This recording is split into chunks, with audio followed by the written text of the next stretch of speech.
SWETASVATAROPANISHAD.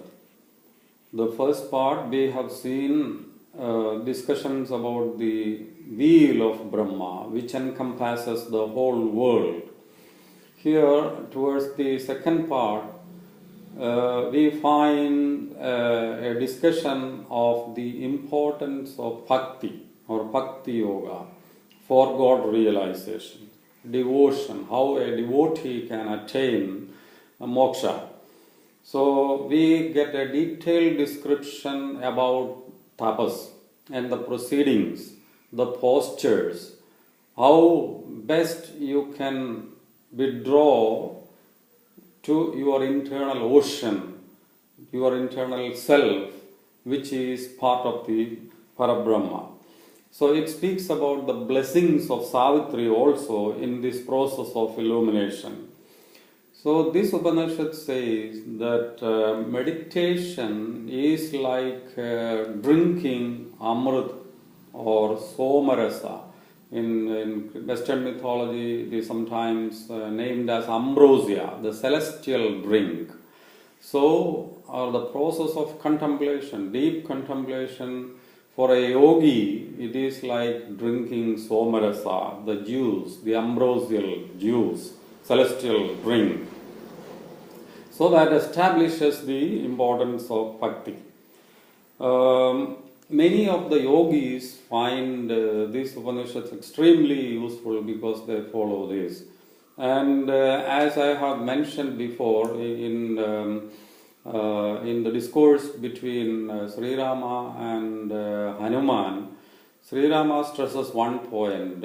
Just one Upanishad is enough to understand your real nature, your nature of life, for your mukti, like that. So if anyone wants to study only one Upanishad, this is the best because it gives a lot of ideas about our real self, our nature, and how to attain salvation. So here it says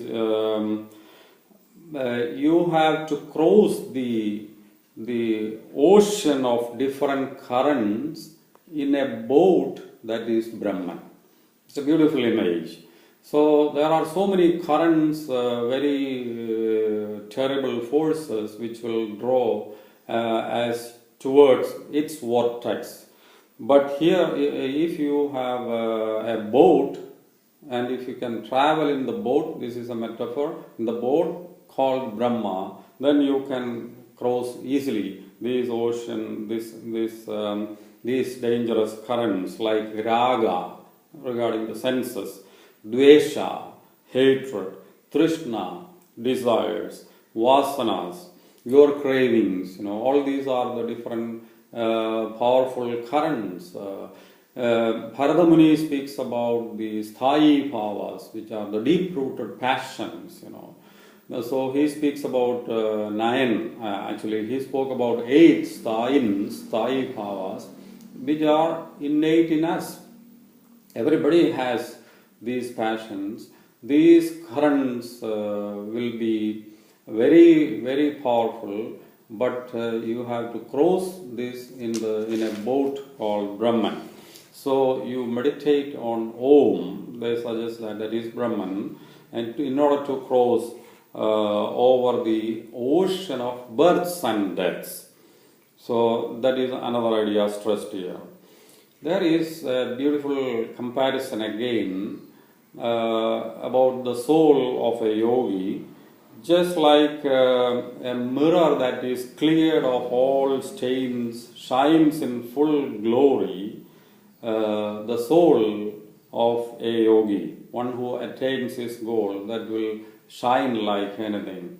Here I am reminded of Shelley's famous image, life like a dome of many-colored glass stains the white radiance of eternity until death tramples it into fragments. Same idea we get here also.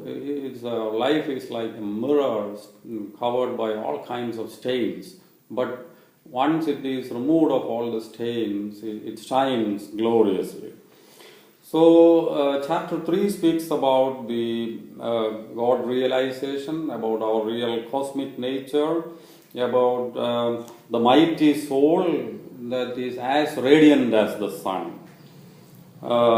It affirms the importance of the soul, as Jesus expressed the same idea about the importance of the soul. It speaks of the Purusha as a majestic heavenly tree. The Purusha, the God, the Brahman, the Paramatma, it is sometimes named Purusha. As majestic as a heavenly tree, it covers the whole universe with its charm. It is the very fountainhead of immortality. But the Atman is, the Antaratman is very subtle, and it's only through contemplation that we can realize the importance. Chapter 4 starts with a prayer for blessings to comprehend the ultimate end of the soul. Another exciting image we get here, that is the image of light.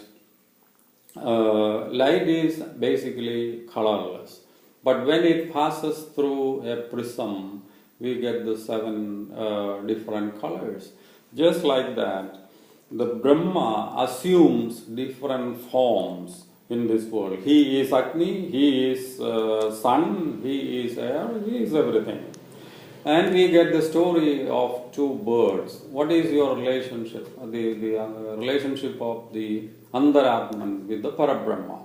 It's like 2 birds, One bird eats delicious fruit. They are both in a tree, living in a tree. And one bird is eating delicious fruits, the other one is just looking at that. So just like that, our Atman is doing so many things here, but our Antaratman, or the part of Parabrahma, that is just there as a true witness for everything. But who attains this eternal bliss? One who understands the real nature of Maya. Chapter 4 and 5 speak volumes about the non-dualistic nature of our soul. That's why I said in the beginning, if you want to understand the essence of Advaita philosophy, SWETASVATAROPANISHAD alone is enough. Chapter 6 again speaks of our deliverance, bondage, freeing ourselves from the bondage of all worldly sins and all the attachments.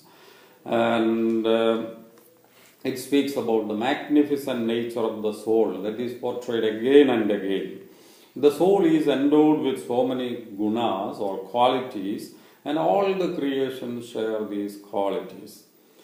Finally, this the oversoul, it draws everything towards its center. So here, in this one Upanishad, we get the ontological essence, the very essence of Indian philosophy about the nature of the soul, nature of salvation, and the importance of bhakti or devotion or yoga. All these aspects are stressed here. For a genuine student, this one Upanishad will teach him a lot about ourselves.